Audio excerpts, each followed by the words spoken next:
أعزائي المشاهدين، كما عودناكم في برنامجكم الأسبوعي برنامج إماراتي، أنا أستضيف لكم خيرة من دولة الإمارات العربية المتحدة، ولهذا الأسبوع نستضيف السيد مukherjee المدير التنفيذي لشركة ميتال تريد DMCC في إمارات دبي. Good afternoon, Mr. Mukherjee. How are you? Good afternoon, Ahlan Savalan. How are you? Alhamdulillah. After a long time, 3 years of last our interview, today we are again here, and we would like to know for our audience also who is Mr. Mukherjee and from when he came and when he started in United Arab Emirates.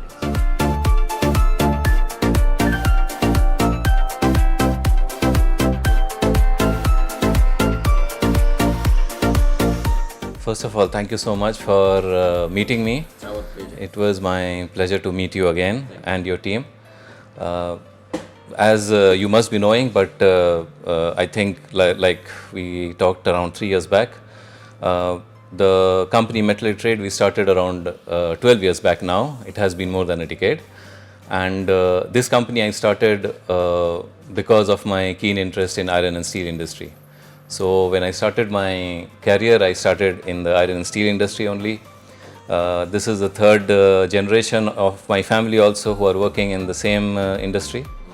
And the reason is very simple for me that when we started the company, we were very keen to supply to our customers a good product, a product which can be supplied on time at a competitive price. And we were also looking to provide the best of the class service.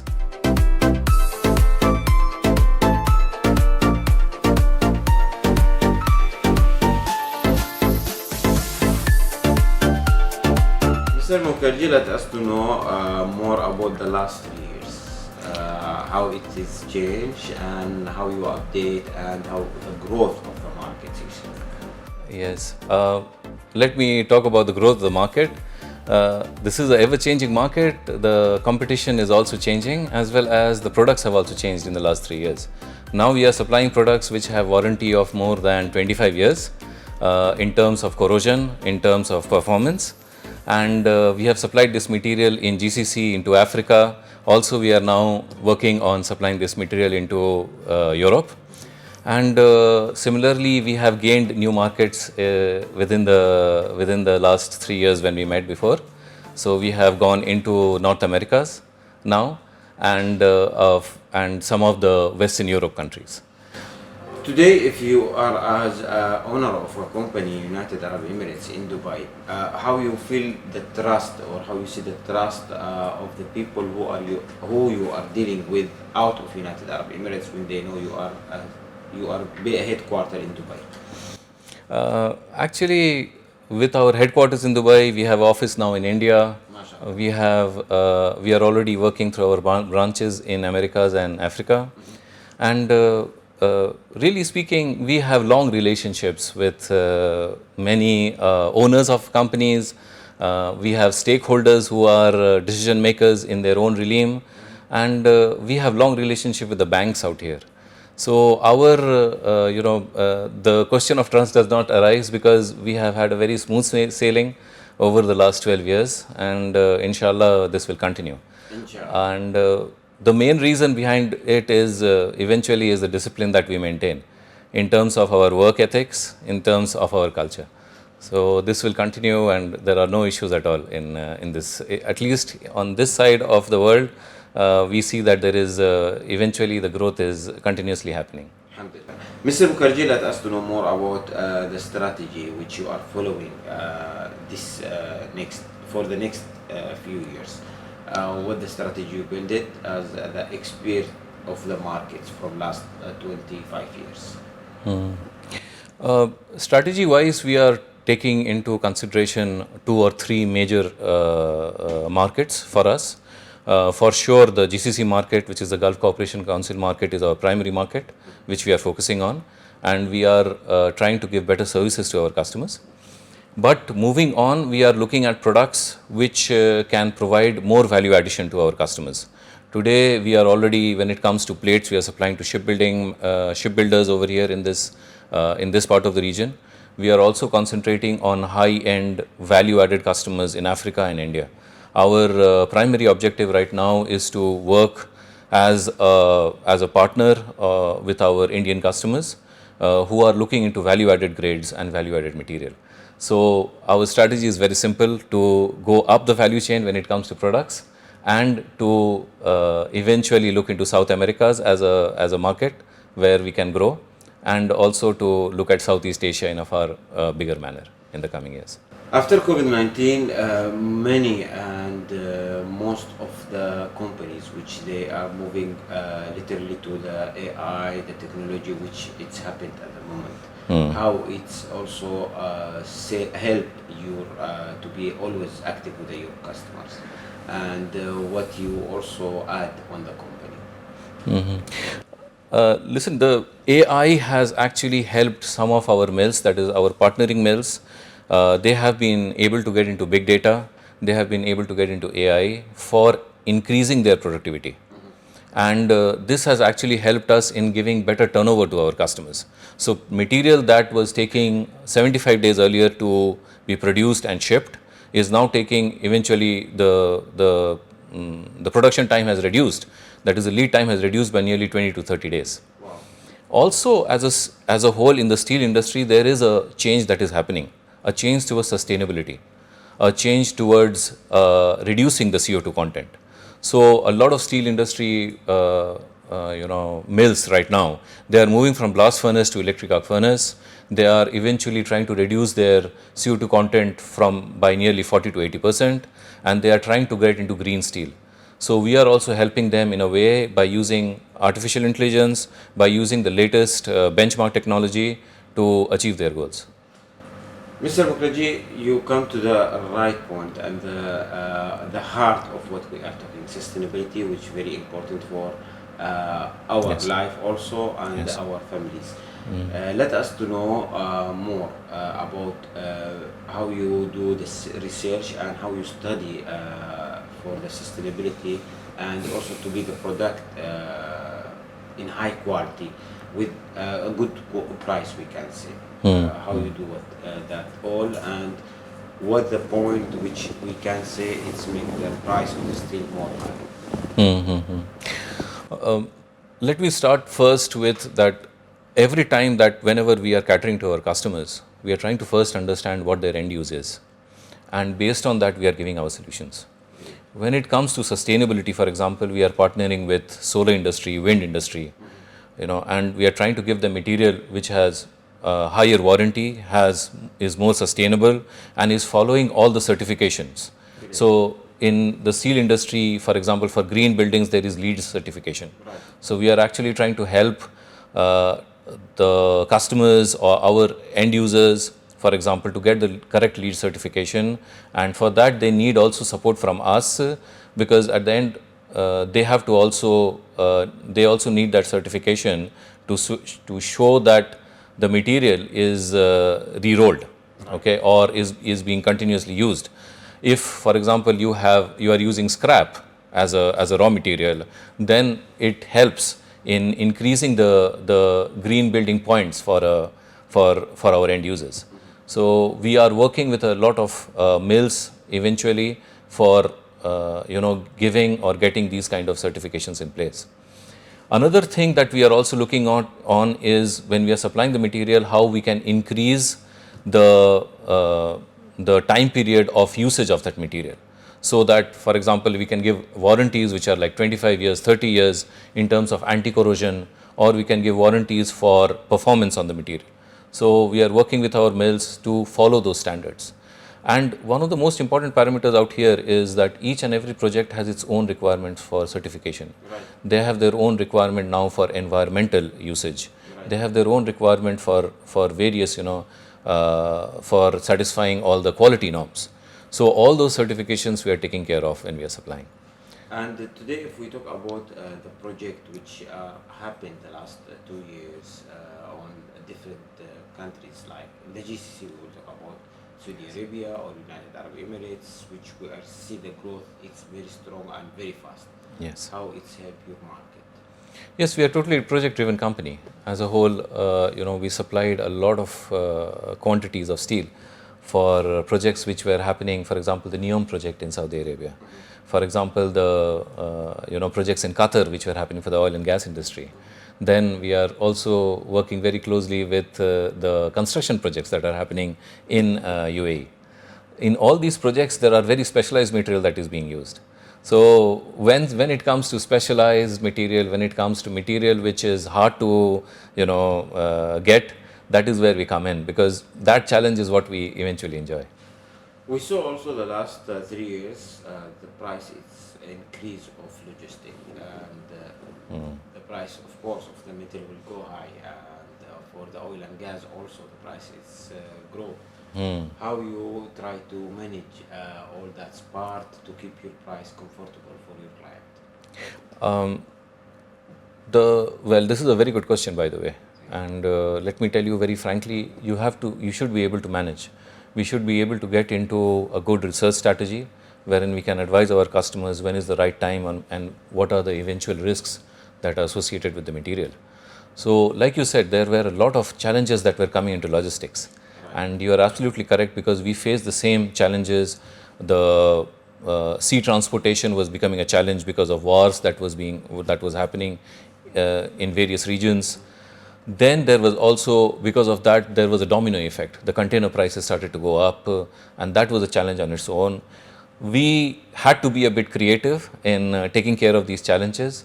There is something called as multimodal logistics. We actually took care that we can move the material through both road as well as through sea to eventually get the material at the right place and at the right time with the right, within the right costs.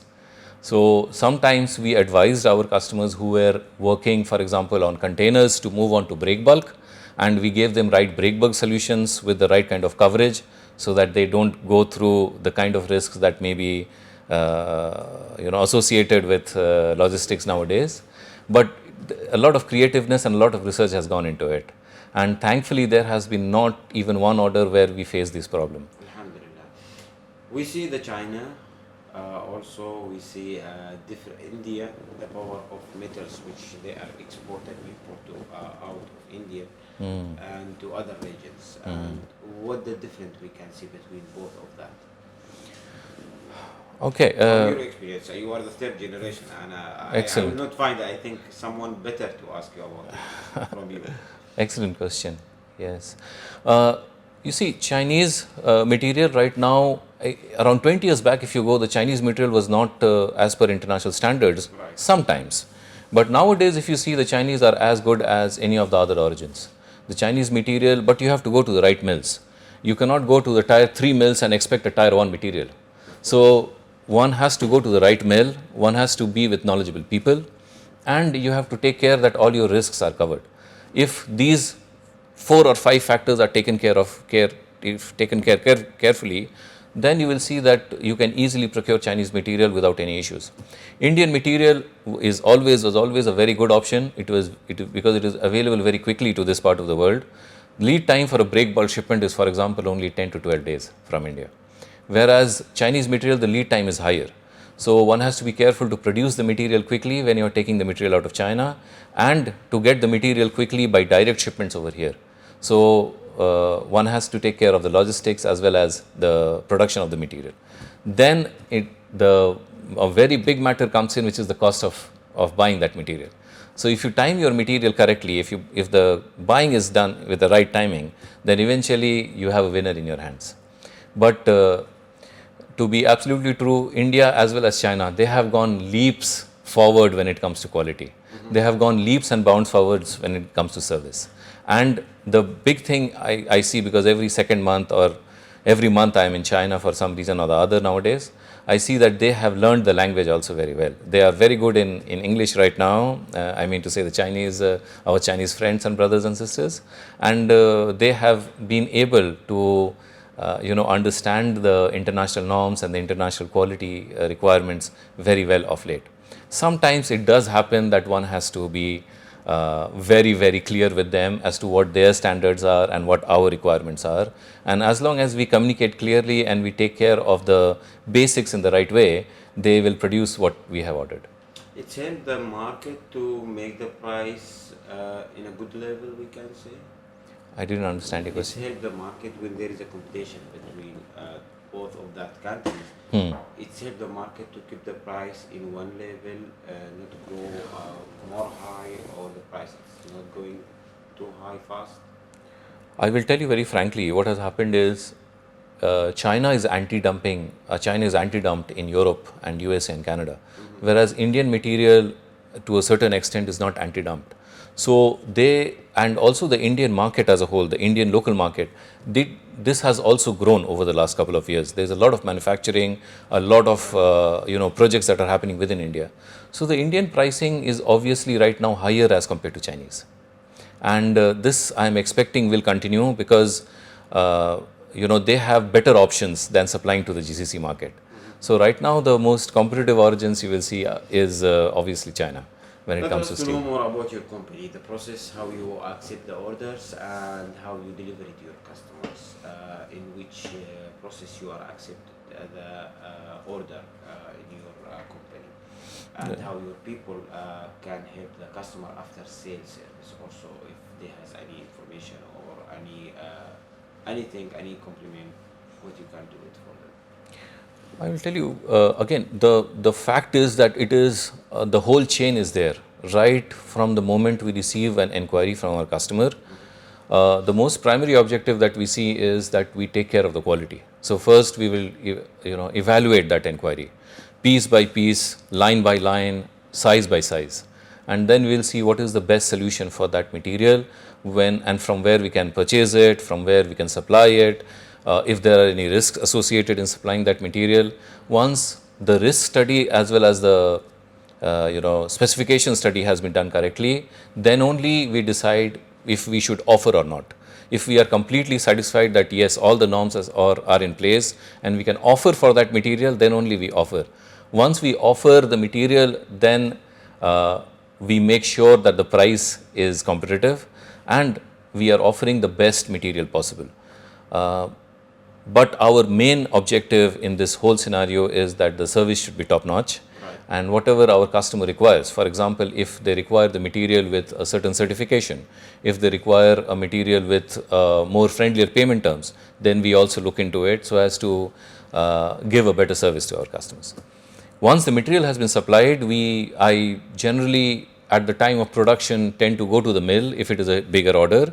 If it is a regular order, then it is if we are comfortable with the will, then it is not something that I generally go and see the material.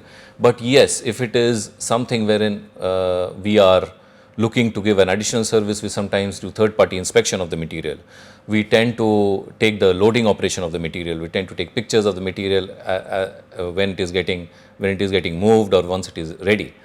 Once it comes over here, again we go to the end customer's yard to see how the material is, and at the same time, in case they need any additional support, for example on the certification, because this is a very technical product. Right. So if they need any kind of support when it comes to satisfying their project, right? So for the project there may be questions that come in, like I was talking to you about lead certifications. Right. So we are continuously in contact with the customer for any requirement that they have for satisfying these requirements as well. But I will tell you very frankly, most of our customers, once we have supplied the material, then they are generally very happy because the certification is always complete.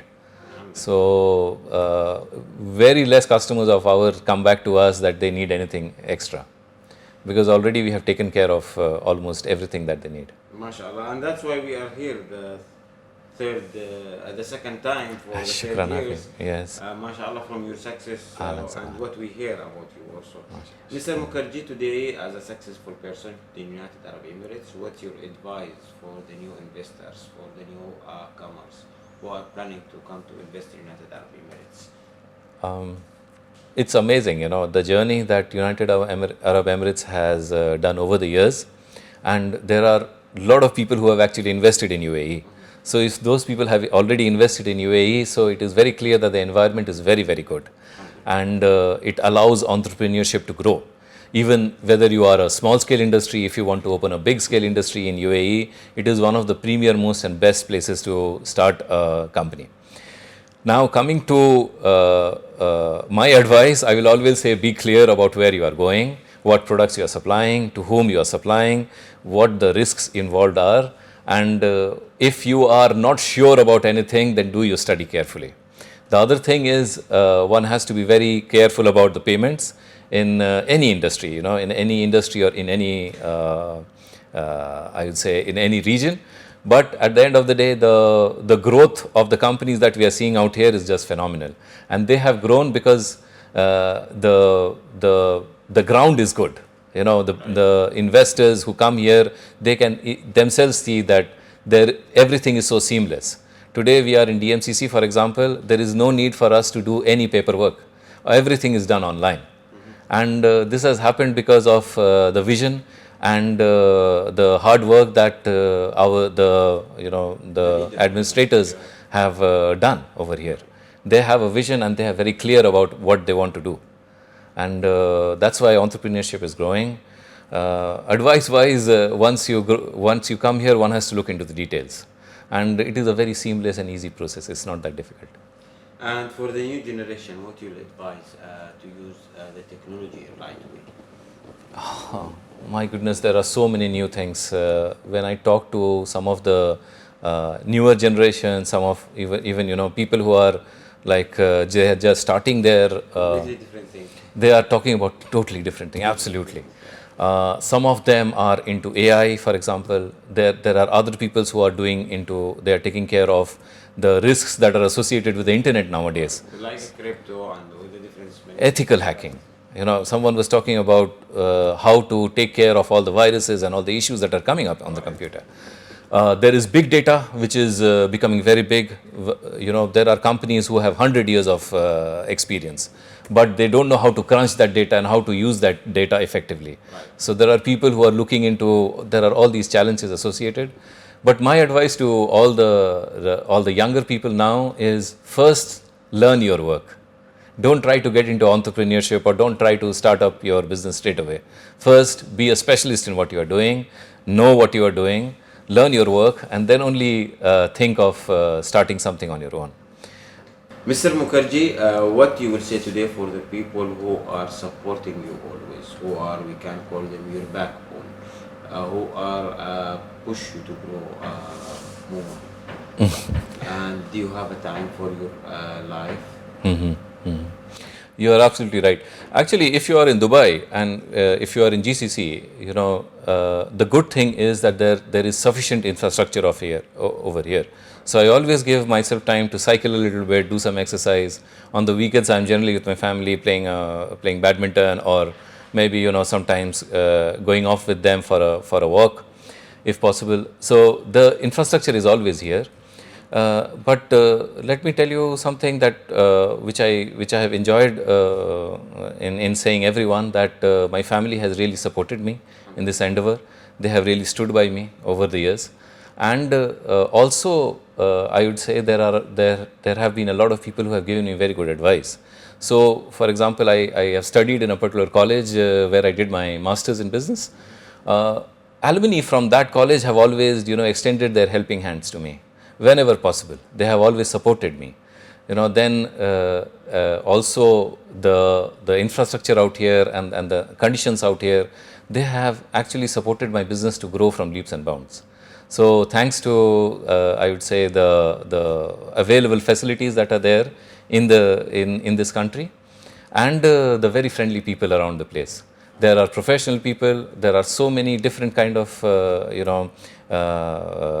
people from various countries who are here, but all of them are very disciplined. All of them are doing work very professionally over here. So both the expatriate and the local population, if you see, they are very, very peaceful. They are the country is very peaceful, and infrastructure is the best that you can find in the world. Today we are plus 200. Nationality, yes, and we support each other, yes. And we know that our visionary leaders who are support all the structures in United Arab Emirates, from if we talk about the schools, if you talk about the high education, if you talk about the technology, if you talk about economic, healthcare, which keep the country always fresh and strong. Beautiful, yes. One of the best country in the world from the peaceful and safety, which help also to live with our family and to doing our trading very happy. Yes. What you will say for the UAE government and for our visionary leaders for their support for their vision, what we are seeing today. Yes, absolutely, very beautiful. Yes, the leaders of the country, they have also been able to control any problems that have come up.